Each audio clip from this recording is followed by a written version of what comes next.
ñaareel bi mooy Haut Conseil bi nga xam ni alal ju bari dina ci dem ay milliards yu bari dina ci dem te amalul askan bi benn njariñ ñu jële ko fi te alal jooju ca waroon a dem ñu dugal ko ci njàng mi dugal ko ci paj mi dugal ko ci liggéey yi nga xam ni moo jëm ci xeex inondation. léegi Idrissa Seck man laa mënul comprendre ñoom ñaar kon am nañu clause noonu xanaa ma tax Idi noppi kon. dinaa la wax lu yéeme. waaw muy.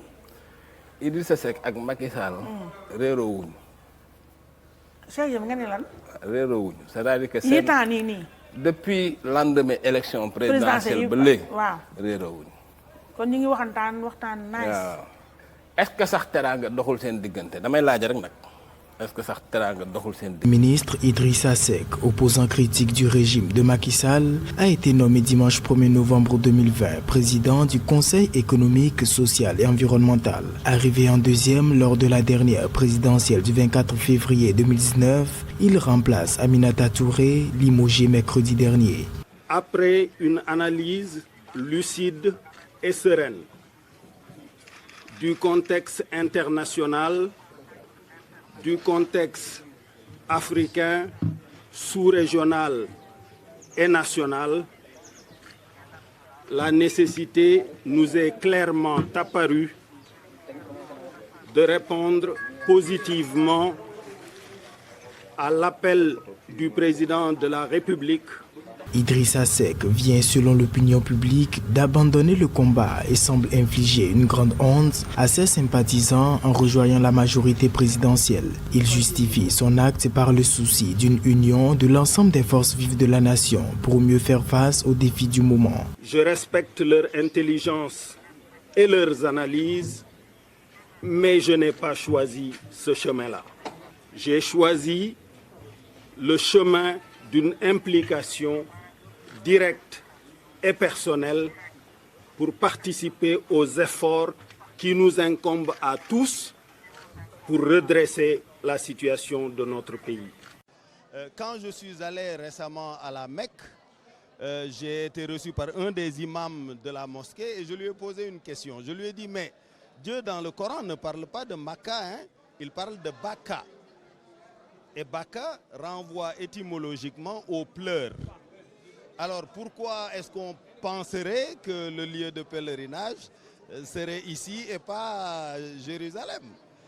Il m'a dit haram, haram. Je lui dis, moi j'ai la preuve de l'endroit exact où c'est, mais j'en parlerai à vous deux réunis, Israël et Arabes. J'honore toujours mes engagements. J'honore toujours ma parole.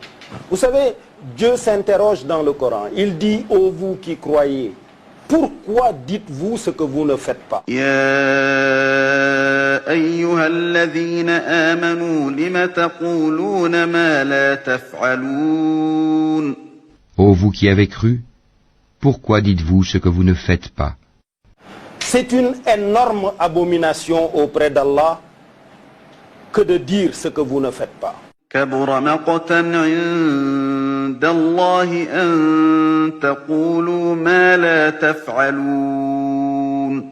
C'est une grande abomination auprès d'Allah que de dire ce que vous ne faites pas. Ça, c'est ce qu'il dit. Respecter sa parole, honorer son engagement est une exigence.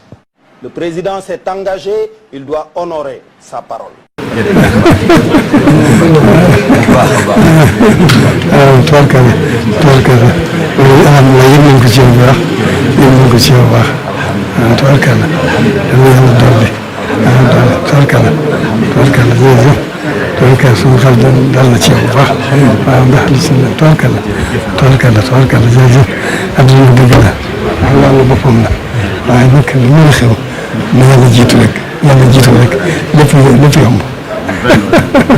loolu rek la li ñu bëggal suñu bopp rek moo leen bëggal waaw kon nag bu loolu waxee ñu nekk rek toll suñu bopp daal ñu nekk rek ndax ñu noo ci am waaye yéen ñi xam naa yàlla loolu rek la ñu ñaan bu baax ñu leen sàmm gàddu tawfeex mbir yëpp yéwén tabarkalla donc ñaan bu baax a baax tabarkalla tànk yi daal tànki cant la li nga ñu santoon ñu sax di sant suñu borom di julli ci yonent bi sallallahu alayhi wa sallam di sant Serigne Touba cant gu wër a wër a wër di ko sant ci ni mu taxawoon ndonol yonent bi alayhi salaatu wa salaam ak matal gi mu matal jottali bu mu ñu ko jottali te terewu ko bàyyi xel ñi mu bokkal ndono li di la sant bu baax a baax Mbàkke di la sant ci sa taxawaay ci réew mi di la sant ci sa taxawaay ci diine ji di la sant ci sa taxawaay ci yoon wi ndax ñetti taxawaay yooyu yëpp def nga ci ba def ci loo xam ne lii boo ko deful woon it kenn du wax ni lu tax defoo ko te ñetti taxawaay yëpp njëriñul Sénégal la njëriñul jullit yi la njëriñul taalibe yi la donc ñu amel la cant gu amul app bu loolu weesoo bi ñu fi ñëwee dafa am loo ñu dénkoon da nga nañu Sénégal ba ñu amee Serigne Touba la ñu amoon jàmm te ñun ñii suñu taxawaay firndeel na jàmm jooju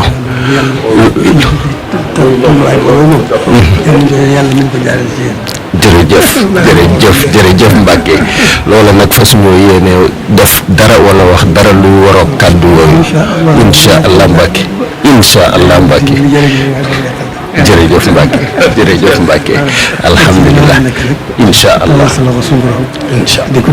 jërëjëf loolu rek la. jërëjëf loolu rek la du yàq dara la te muy defar lépp. jërëjëf Mbacke. ok tookal ok sa kaw góor ok sa kaw jërëjëf.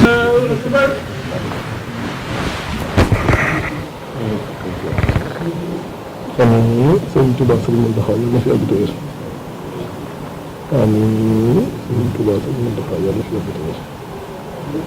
amiin sëñ Touba sëñ Mountakha yàlla na fi yàgg te wér. amiin sëñ Touba sëñ Mountakha yàlla na fi yàgg te wér. amiin sëñ Touba sëñ Mountakha yàlla na fi yàgg te wér. amiin sëñ Touba sëñ Mountakha yàlla na fi yàgg te wér. amiin sëñ Touba sëñ Mountakha yàlla na fi yàgg te wér. amiin sëñ Touba sëñ Mountakha yàlla na fi yàgg te wér. amiin sëñ Touba sëñ Mountakha yàlla na fi yàgg te wér. amiin sëñ Touba sëñ Mountakha yàlla na fi yàgg te wér. amiin sëñ Touba sëñ Mountakha yàlla na fi yàgg te wér.